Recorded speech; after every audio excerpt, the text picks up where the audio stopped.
First of all, welcome everybody to the Royal College of Nursing and to this evening's lecture. No, that's not the lecture, that's me. I'm Diane Yarwood. I'm the chair of the oral history. No, I'm not. I'm chair of the History of Nursing Society. Or even Forum. It's going to get worse. I'm pleased, as it were, delighted actually, to introduce Christine Hallett. Christine was formerly Professor of Nursing History at the University of Manchester and is currently Emeritus Professor of History at the University of Huddersfield. Got those right. Also quite a prolific author, writer, and I've just discovered proofreader of novels. So, without further ado, Christine, come and talk to us.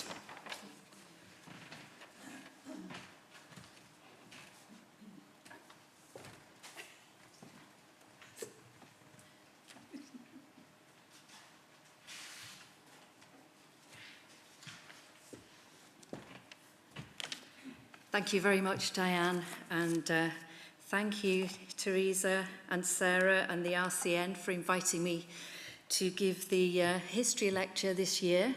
I've never done this before, and as you can see, I've had 30 years in nursing history, as you can see from the title of this lecture, and 40 years actually in nursing. So I do feel that being here today to give this lecture must be the pinnacle of my career. Thank you very much. It is an honour.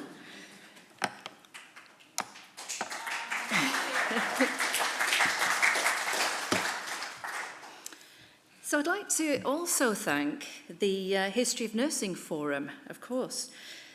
When they asked me to use part of this lecture to reflect on my own career, I realised that knowing me so well, as many of them do, they were taking a conscious risk, asking me to talk about myself and my career. I do have a huge regard for the History Forum, so I hope I do them justice. You may be relieved to hear, actually, that very little of this lecture is about me. I aim to use it to reflect on parallels between my own position for the last 3 decades as that strange hybrid monster, the Professor of Nursing History, and the invidious and liminal position of the nursing profession itself in a healthcare landscape that rarely recognises its significance or the scope of its contribution. So with that in mind, my first image, I'll say something about the images actually. I was quite anxious because I think this talk is being recorded and maybe on the RCN website at some point in the future. So I was quite anxious only to use images that were either attributed to the Wellcome collection. A lot of the images are from the Wellcome collection, and those will be attributed on screen. And all of the others are Creative Commons, so we don't have any issues with copyright. This one is Creative Commons.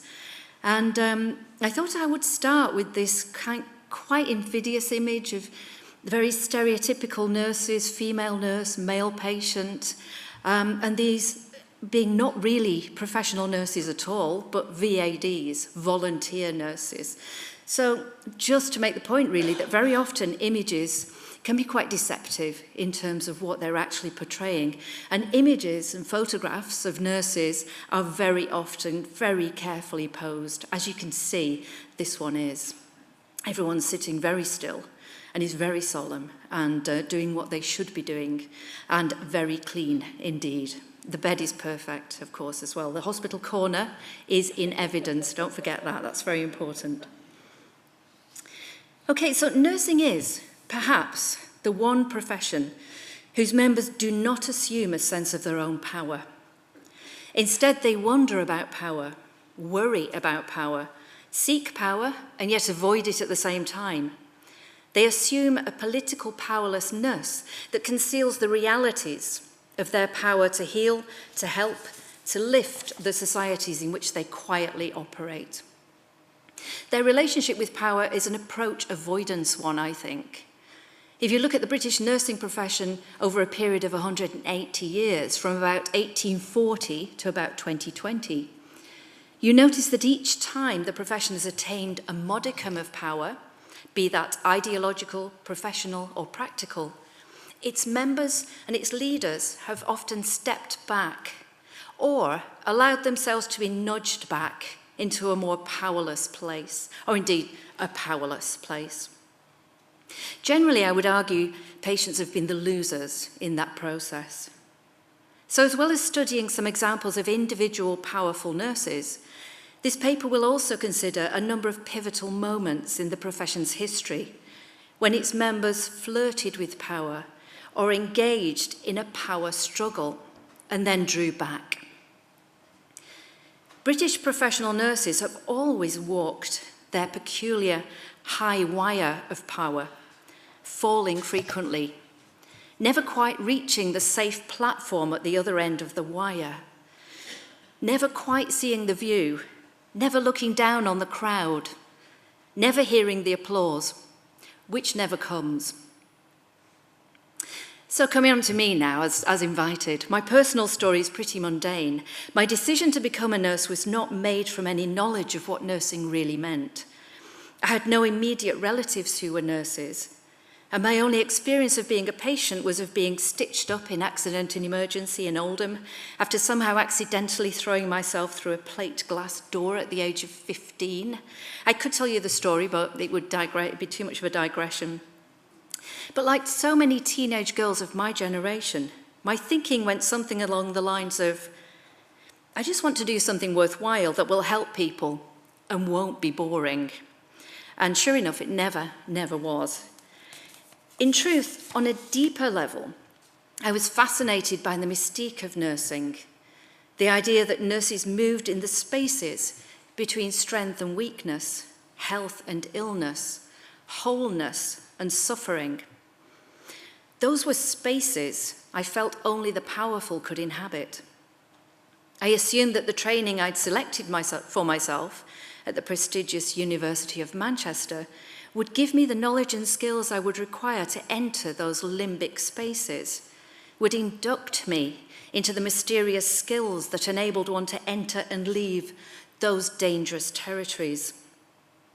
I could not have been more wrong.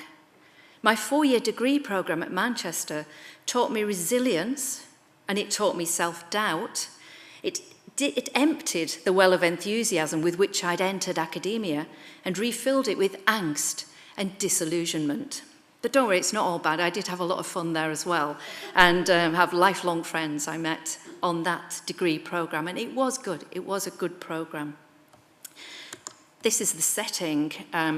So that's the University of Manchester main building on the left as you look, and Crumpsall Hospital, North Manchester General Hospital, as it was before the Great Rebuild, on the right.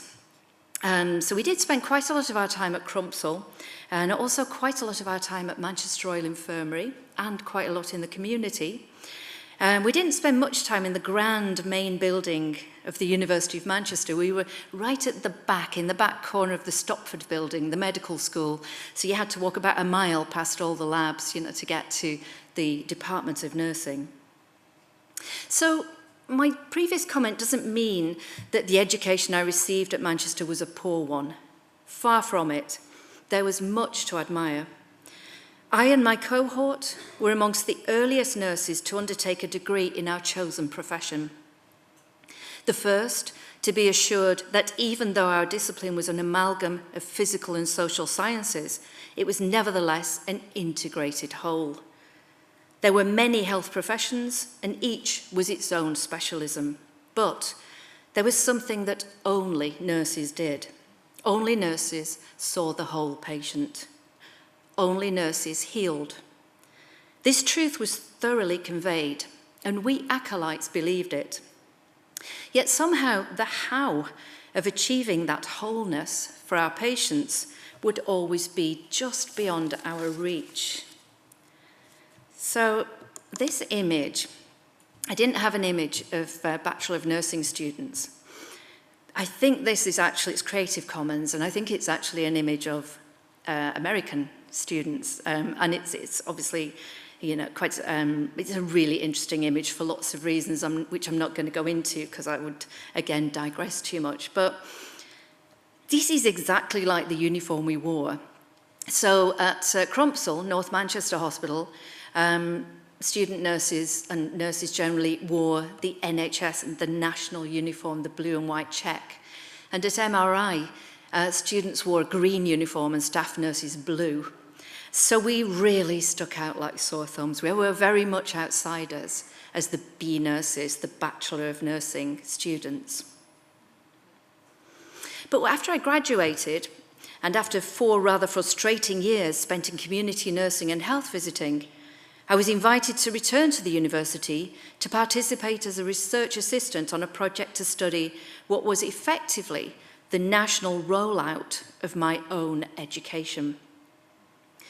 So the diploma in professional nursing was to be the brave new world of nursing education, and I was to be part of helping to analyse and understand its creation.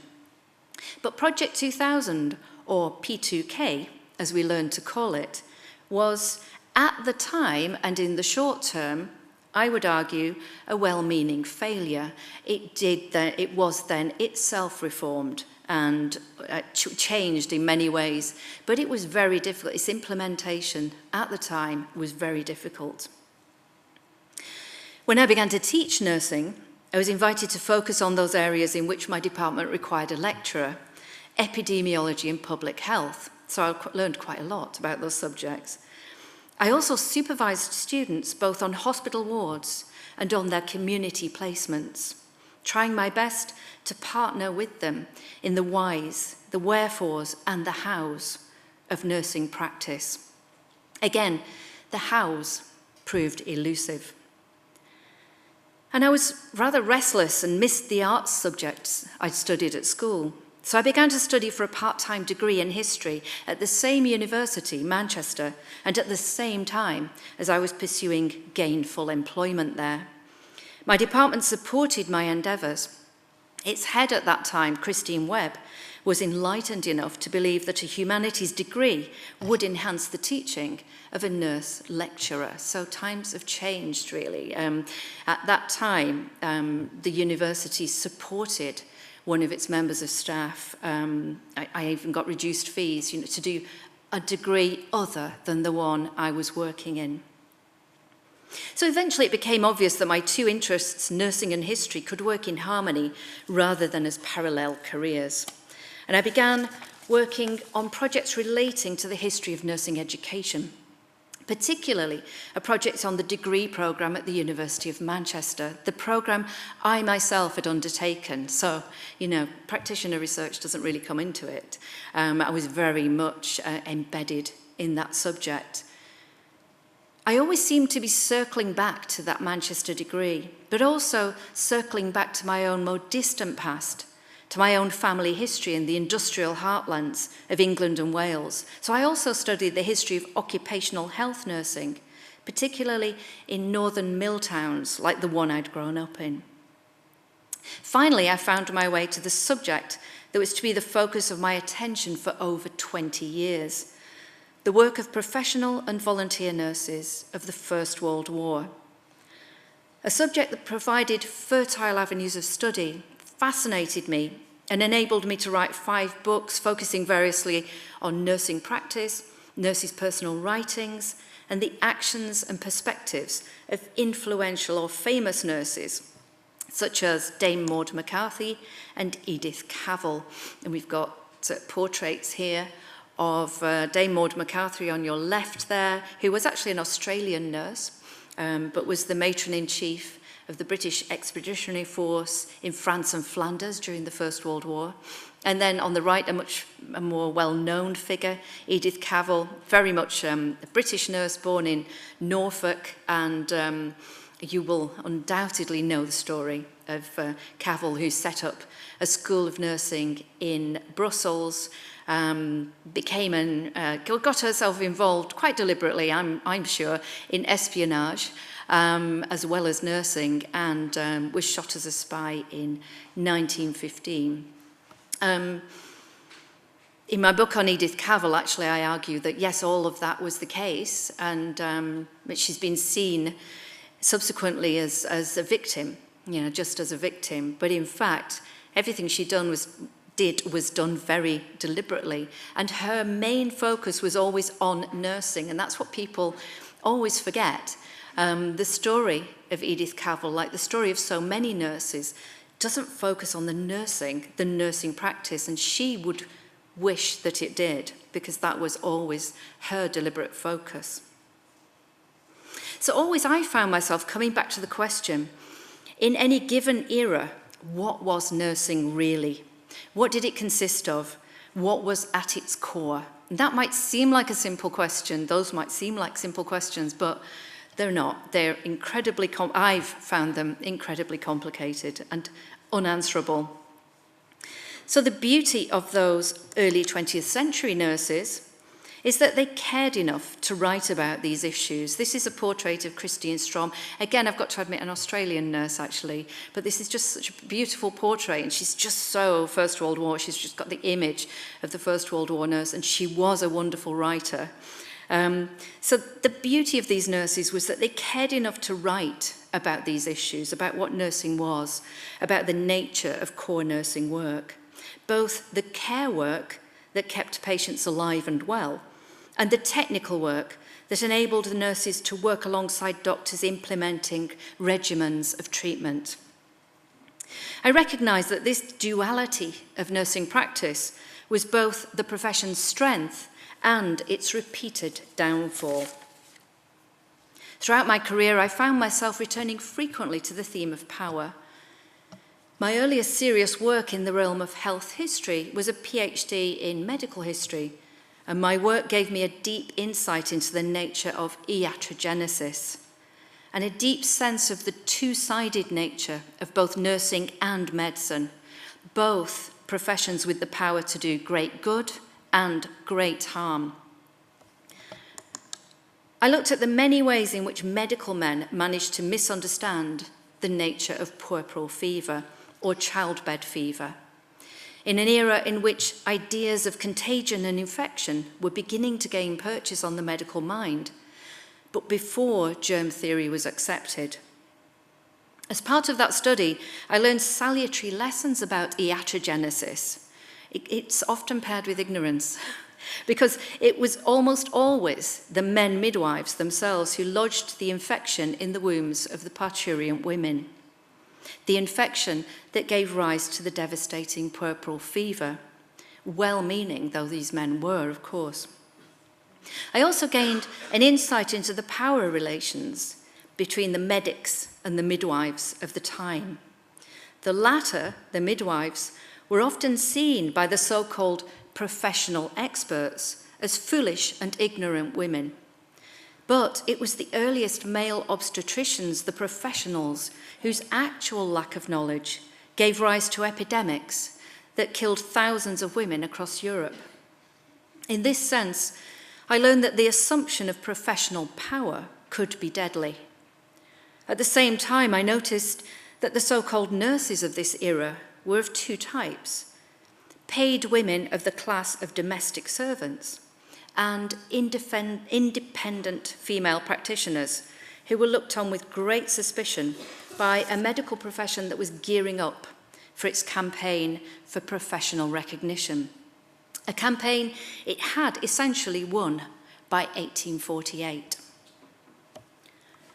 When I began to turn my attention to the direct study of the history of my own profession, nursing, I found that by the end of the 19th century, both doctors and nurses, along with midwives, had thoroughly imbibed the lesson that members of the medical profession diagnosed disease and prescribed regimens of care and treatment, whilst nurses obediently carried out those regimens and then reported back to those who had effectively become their masters.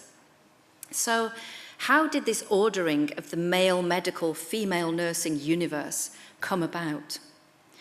We might say that it was self-evident in a patriarchal society that this would happen, but the reality is undoubtedly more complex. And the processes at work as the modern world began to take shape in the late 18th and early 19th centuries left women in invidious and subservient positions until women themselves, in the guise of ladies from the burgeoning middle class, began to take some control. The earliest organised groups of nurses in Britain appear to have been inspired by a combination of religious fervour and a desire to provide service in the real world. Martha Vicinus's elegant analysis of the ways in which middle and upper class women defied expectations that they would spend their lives at home, creating conditions in which their fathers, brothers, husbands and sons could thrive, and broke out of the confines of that domestic sphere, reminds us that women found numerous ways of working usefully and with purpose outside their homes in the wider world of a rapidly expanding healthcare sphere. Vicinus's work reminds us of how important Protestant nursing sisterhoods were in creating prototypes of expert nursing communities decades before the great metropolitan and provincial hospitals began to claim primacy in the creation of a nursing profession.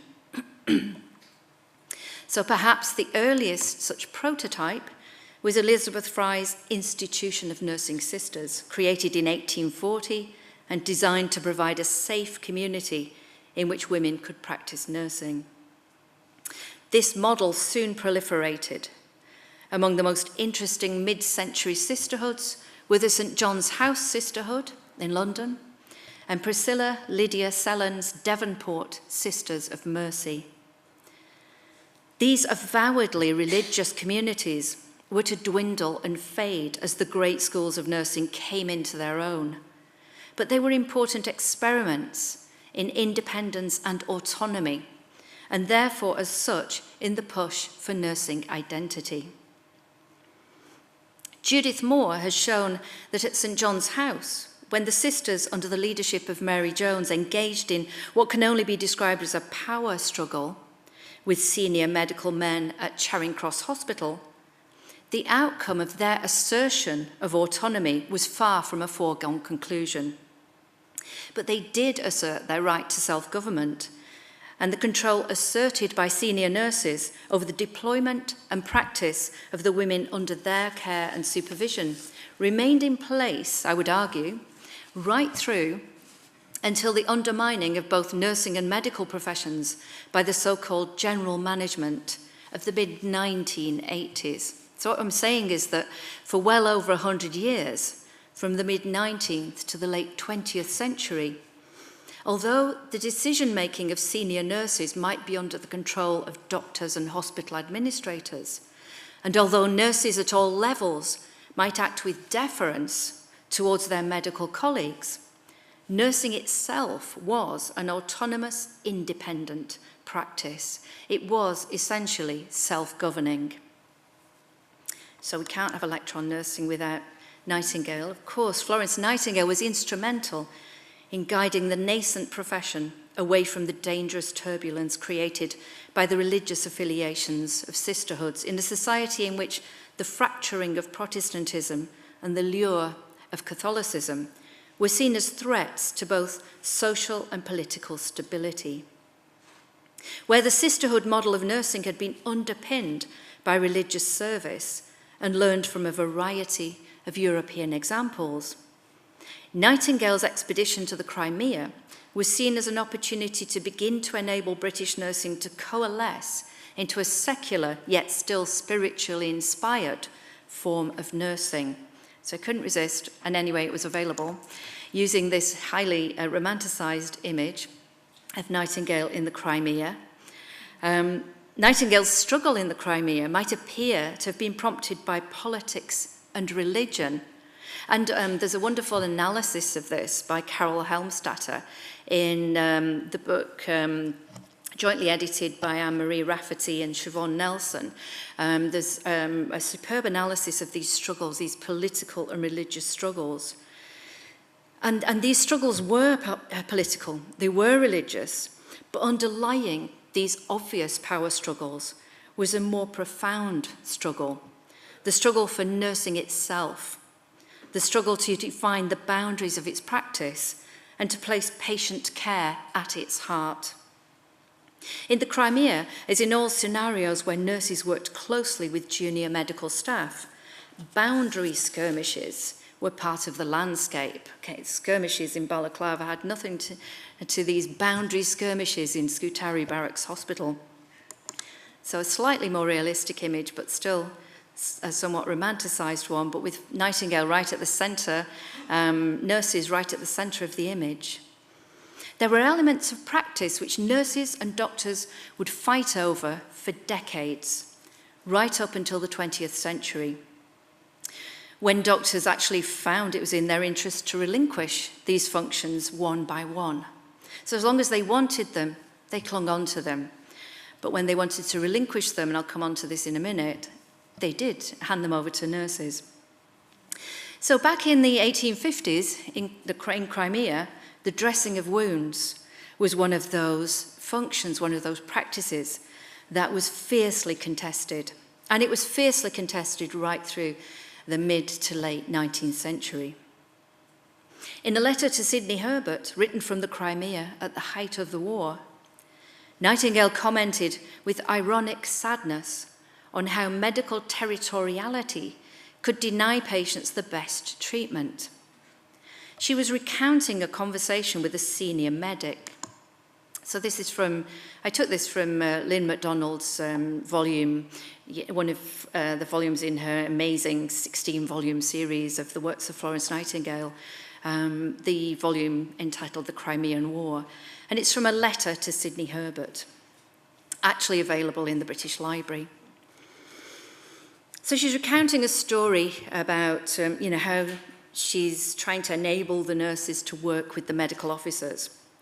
And she says, I made Cruikshank put into words his principle about the nurses. Here's our senior medical officer here. He volunteered to say that my best nurse, Mrs. Roberts, dressed wounds and fractures more skillfully than any of the dressers or assistant surgeons.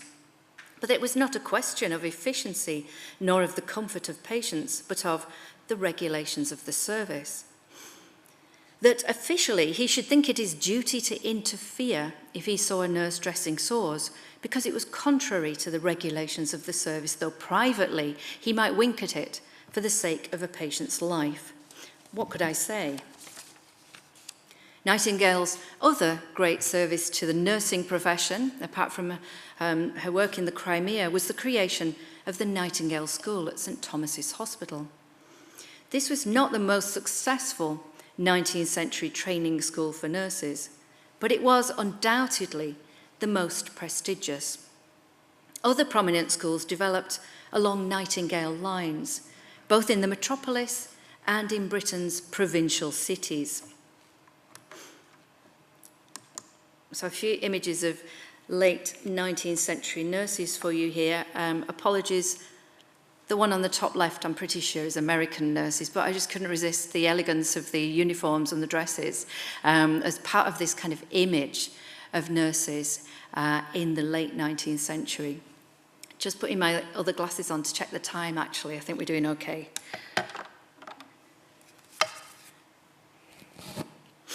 So the gradual coalescing of a body of nursing knowledge, much of which was practical, embodied knowledge rather than esoteric or scientific knowledge, was codified in the later 19th century into textbooks.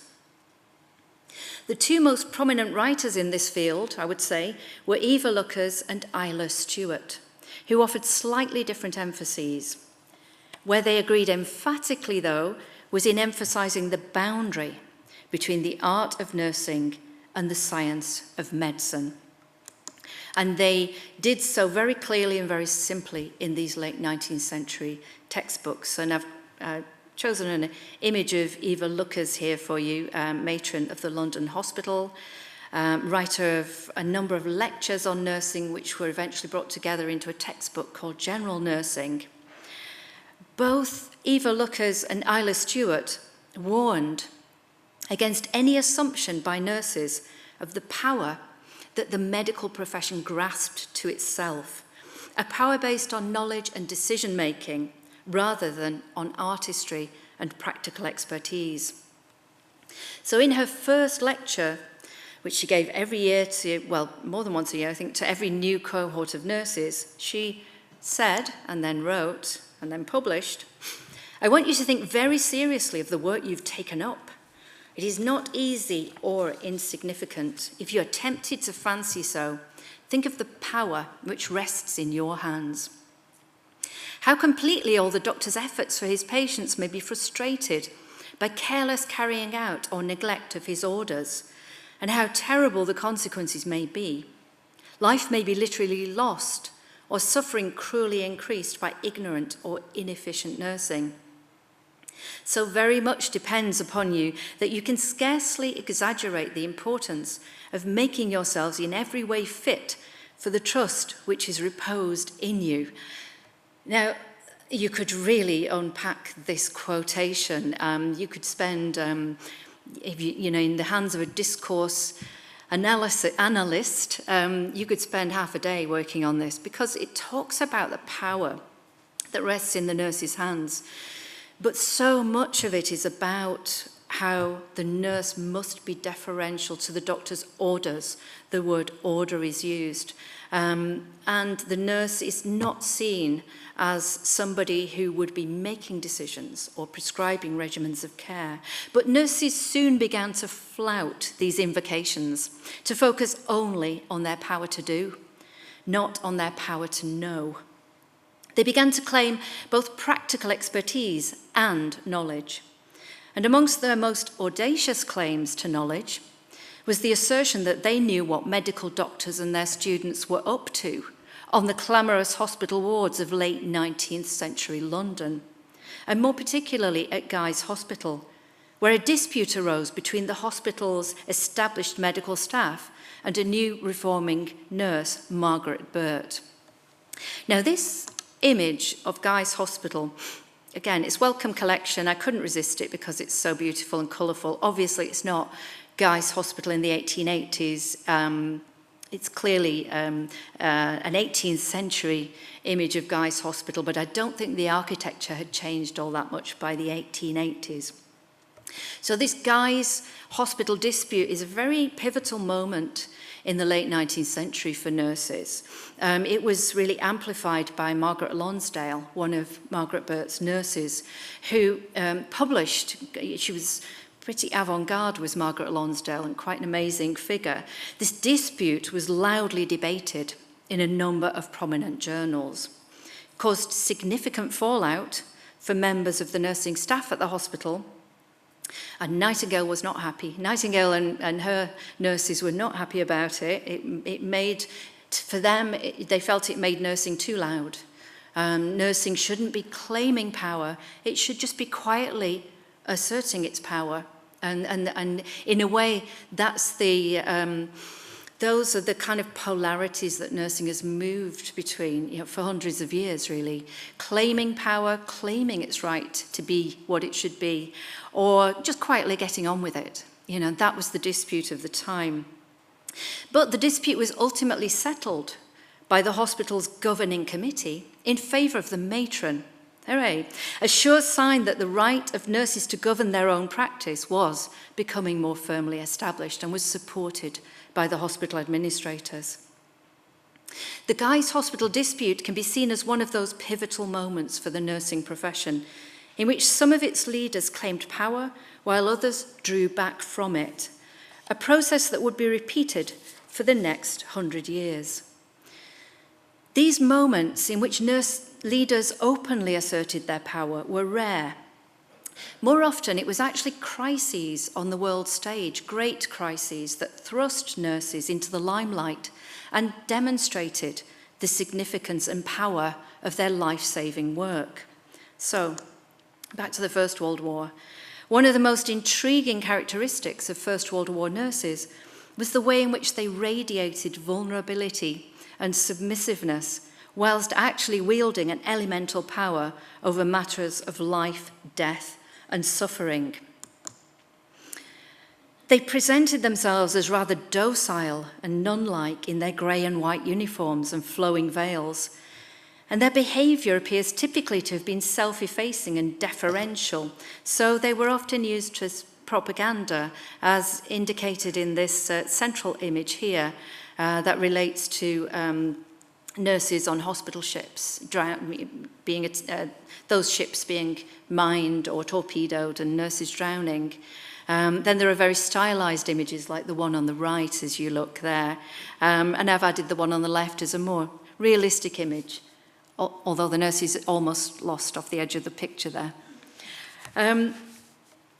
So these grey-robed women clearly had nerves of steel, physical toughness, and a determination that belied their apparent acceptance of their place in the hierarchy of wartime medical services. A few stepped deliberately out of line. One such maverick was Elsie Knocker, who is on the left as you look here, with her colleague Vary Chisholm. She was one of the two so-called heroines of Pavese, who were also referred to as the Madonnas of Pavese, actually. So again, invidious, were they the heroines or were they the Madonnas? Elsie had trained as a professional nurse before the outbreak of war and saw the conflict as an opportunity to put her knowledge and expertise into practice. She owned and rode a motorcycle, and because of her skills as a mechanic, she began her wartime service as an ambulance driver with one of the more eccentric volunteer medical units of the time, Hector Munro's Flying Ambulance Corps, which I love, Hector Munro's. It sounds like a circus. Back to the high wire. Realizing that lives were being lost in her hospital because treatments simply had not been commenced early enough, Elsie began to consider establishing herself closer to the front lines of battle. In her memoir, Flanders and Other Fields, she commented on how, "I wanted to set up a first aid station, or advanced dressing station as it was called, where the wounded could rest and recuperate before being jolted over the roads to the operating table. I noticed how many of them died of superficial hurts, a broken arm perhaps, or a gash. They died on the way to hospital, or on the pavements or the floors, and I knew why this happened. They were victims of shock, the greatest killer of them all." Present-day researchers would be inclined to agree with Elsie's assessment of the need for early treatment of wound shock within what is now referred to as the golden hour, the first hour after wounding or trauma.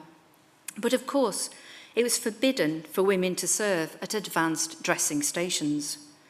The male senior officers of the Royal Army Medical Corps and the leaders of volunteer army units like Hector Munro himself chose to believe that women would be of no use in such advanced positions, in such scenarios. They would be liabilities because of a need for male support and protection. It appears that those ethereal veils were a good disguise. But Elsie transposed her veil into a piece of khaki cloth and proved the medical men wrong by setting up, along with Mary Chisholm, a dressing station immediately behind the Belgian front line in the ruined village of Pavese, inhabiting a cellar in which they lived and worked, performing first aid treatment for Belgian soldiers for 2 years before their near-fatal wounding during a gas attack forced them to leave abruptly. Elsie was rare for her time, having a strong sense of her own personal power.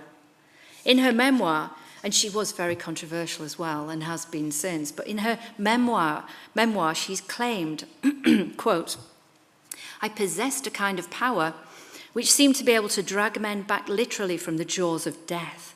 I was a fully trained nurse in the technical sense, but this was something more than technical efficiency. It was the breathing back of the life force, a kind of spiritual resuscitation." Elsie Knocker was not the only woman who claimed to wield a kind of supernatural healing power.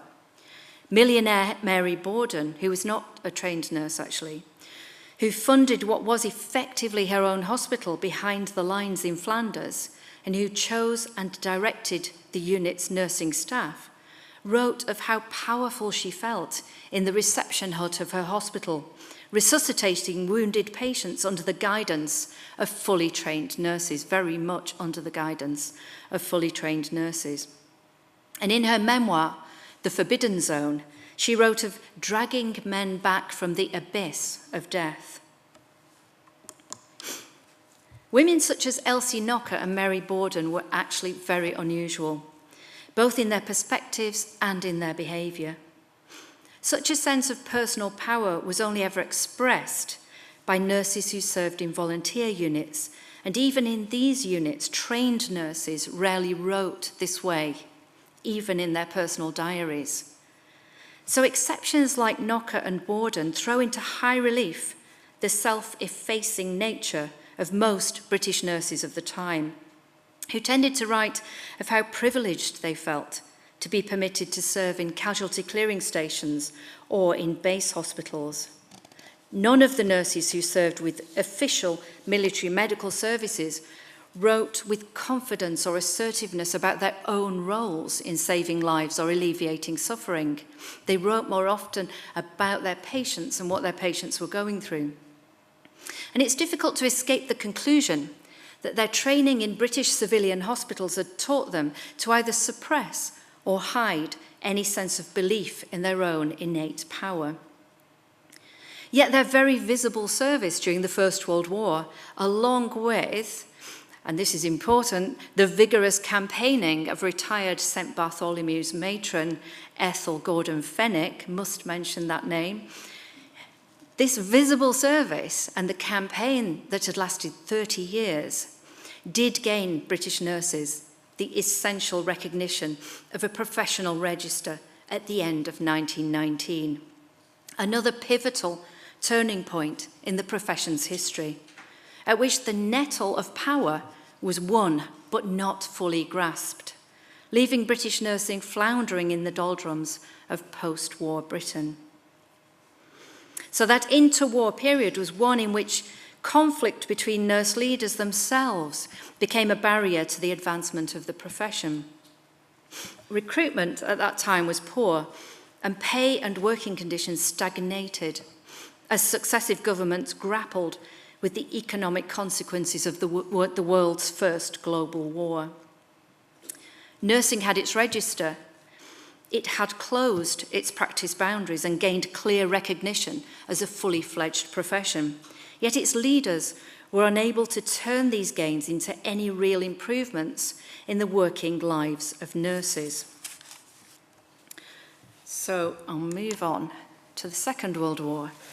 And again, this was a war in which the image of the nurse was often highly romanticized. But you've got a number of different images, romanticized and realistic here on this slide. And of course, again, apologies, but the most realistic one just happened to be the best image. One of the best images of Second World War nurses is of Australian nurses. And I've got to admit that although this is a welcome collection image, this is an Australian nurse as well. I just couldn't resist it. It's such a good photo. But the Second World War, like the Great War before it, saw a severe nursing shortage. And VAD volunteer nurses were once again recruited, but to a much lesser extent than previously. This time there was a focus on the need for more fully trained nurses. And meanwhile, the elite military nurses of the Queen Alexandra's Royal Army Nursing Corps gained officer status. Such recognition was significant, and it's no coincidence that it happened 4 years into the war, when the medical and nursing services were struggling to save military lives on many fronts.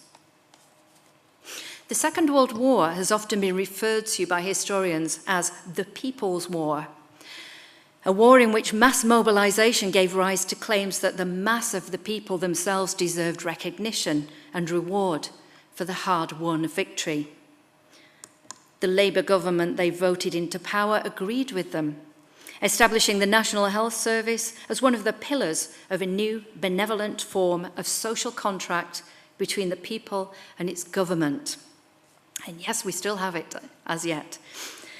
The NHS, I mean. The establishment of the NHS did not lead to any great upheavals in the structure or deployment of the nursing profession, nor did it result in any obvious gains for the profession beyond the frequently expressed pleasure of practicing nurses that they were able to observe the benefits experienced by poorer members of society who now did not have to worry about whether they could afford the doctors' or the nurses' fees. Moving on rapidly, the 1950s, 60s and 70s can be seen as something of a halcyon time for the image of nursing. a profession that was established in its significance both in hospital settings and in the community. But the image of the nurse as the ubiquitous, efficient, sharp, uniformed deliverer of care belied a simmering discontent amongst those who felt that nursing practice and knowledge were stagnating. The Salmon Report of 1966 called for a restructuring of the nursing hierarchy and the inclusion of matrons on hospital management committees. And the Royal College of Nursing's Raise the Roof campaign, can't be here at the RCN without mentioning the Raise the Roof campaign in 1969, won nurses a significant pay rise. Another pivotal moment was at hand when visionary individuals such as Fraser Brockington and Jean McFarlane in Manchester and Margaret Scott Wright in Edinburgh began to develop experimental degrees in nursing, a development that would begin very slowly, only to snowball in a largely uncontrolled fashion at the end of the century, with the creation first of the Diploma in Nursing Studies. So I'm back to the so-called Project 2000 I mentioned earlier, and secondly, of the drawing of nursing education into the higher education sector. A process which began in the mid-1990s and concluded in the 21st century with legislation that required registered nurses to hold a degree in their chosen discipline. How far nursing had come from the days in which nurses had fought for the right to dress patients' wounds, or those in which persons of 6 weeks' training could call themselves nurse and care for the sick and wounded on military hospital wards. And yet, how far was it also falling from grace within public opinion? This fall from grace has been interpreted as mere anti-intellectualism, but the truth is probably far more complex than this. One of the unforeseen problems encountered by nurses in academia was the irreversible shift in the culture and purpose of the entire higher education sector, a shift which has been identified by Gary Rolfe, drawing on Bill Redding's, as one from the Enlightened University, or the Enlightenment University, to the liberal capitalist university, a university with very different values. Within that second half of the 20th century, nurse leaders were confronted with many pivotal moments at which the very nature of their profession hung in the balance. At times, they chose what seemed to be obvious routes to power. At other times, they merely settled for routes into which they were forced by the government of the day. One obvious example would be the lack of not the lack of a response, but the quietness of the response to Margaret Thatcher's imposition of so-called general management in the 1980s, which swept away the hard-won involvement of nurses in the consensus management of the 1970s. Others would be the ready and unthinking acceptance of an expansion into roles that had previously been so assiduously safeguarded by doctors, and the relinquishing of so-called social care, which in my opinion was really part of core nursing, to underpaid and poorly trained staff who by now did not form part of the NHS. So both of these latter policies were introduced in the 1990s and were rather passively accepted by a nursing profession which believed it was winning status, when really, I would argue, it was losing its identity. The later 20th century was characterised by a gradual relinquishing of medical and surgical roles into the hands of nurses and was accompanied by a burgeoning of senior clinical nursing roles. These were seen as part of a progressive and professionalising process by nurse leaders, and many patients do indeed appear to have benefited from their adoption. So I don't want to decry the adoption of specialist and consultant nursing roles. I'd be lynched if I did, but I don't want to anyway. Nurses within those roles did and do much excellent work. My concern is with the unforeseen consequences of a wholesale shift into a technocratic way of being.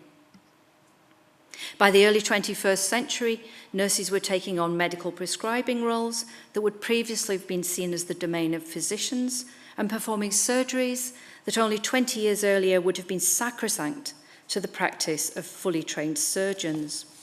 By 2020, healthcare support workers were performing procedures such as the administration of certain drugs and the performing of a range of clinical observations. The gradual migration of technical clinical tasks that had previously been viewed as part of a repertoire of professional practice to minimally trained staff, along with the relinquishing of care work that had previously been viewed as an essential part of holistic nursing practice, had been pretty thoroughly achieved by the time the COVID pandemic began in the early spring of 2020. The British National Health Service responded well to the British epidemic. But it did so, I would argue, at great personal cost to individual healthcare professionals, especially nurses, all healthcare professionals. And if excess mortality figures are taken as a measure of achievement, British practices and ways of working might have been less effective than those of France, Germany, Ireland, and all the Scandinavian countries. These figures are, of course, controversial and abound with confounding variables. But I would argue that nursing practice had been weakened by the many confusing so-called reforms which had hamstrung professional nurses from the 1980s onwards. These reforms, from Griffiths and Project 2000 to the development of advanced nursing roles which coincided with the drive to reduce junior doctors' working hours, seem to me to have had more to do with a series of capitulations in the face of relentless government economies than with genuine advancement of a profession with a clear sense of its own identity. Because sometimes what looks like a power grab can really be a capitulation. So, to conclude, where does all this leave the nursing profession in the third decade of the 21st century? It has weathered a number of late 20th and early 21st century storms, many of which were very extreme. Of late, I've got to say this now, but I mean it too, under the leadership of the Royal College of Nursing, it has found its teeth, standing against destructive cuts to wages and staffing levels and refusing to accept objectionable working conditions. But there's a long way to go and a very hard road ahead. And to return very briefly, to my own history, so I'm now a retired, aging, former nurse. That puts me in a fairly vulnerable position. So I do hope the profession fully recovers its identity before I begin to require its help and expertise on a more consistent basis. And that's it. Thanks very much.